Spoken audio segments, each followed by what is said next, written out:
नमस्कार मित्रगण, हम डॉक्टर रोशनी झा मैथिली विथ रोशनी चैनल में अहाँ सबके स्वागत करै छी। तऽ आइ जे छै से BPSC टायर 4 स्टेट और UGC नेट परीक्षाके लेल अहाँ सभक बीच उमापति के बारे में किछु संक्षेप में कहब। तऽ अहाँ सबके लाइक, सब्सक्राइब और शेयर कऽ दियौ, ठीक छै। अहाँ सब एकाग्रचित भऽ कऽ सुने।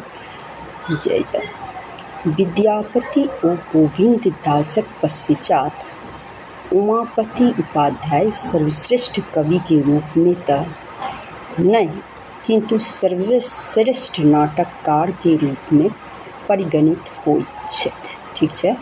हिनक समय प्रसंग में विद्वान सब में मतभेद छनि। Grierson, BK Chatterji, doctor Umesh Mishra आदि हिनका कर्नाट वंशीय राजा हरसिंह देवक आश्रित मानि विद्यापति सँ पूर्व मानैत छथि, किंतु पारिजात हरण नाटक में ओ चेतनाथ झा उमापति के मंगरौनी महामहिम गोकुल नाथ झा के गुरु मानने छथि। बुझि गेलियै अहाँ सब।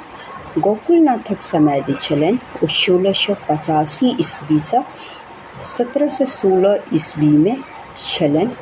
ई मिथिलाक तत्कालीन महाराज राघव सिंहक समय में भेला।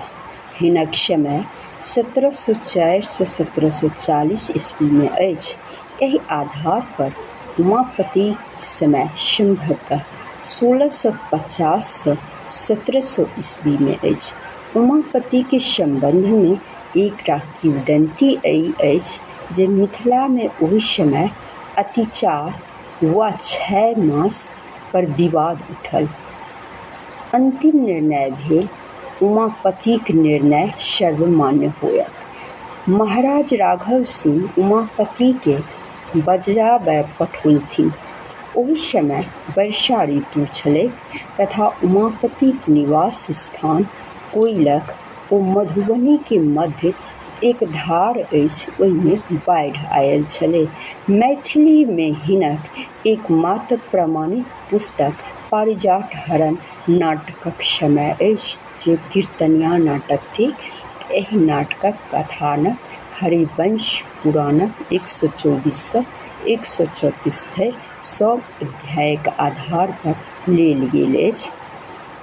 एकर आधार विष्णु पुराण ओ श्रीमद्भागवत सेहो अछि।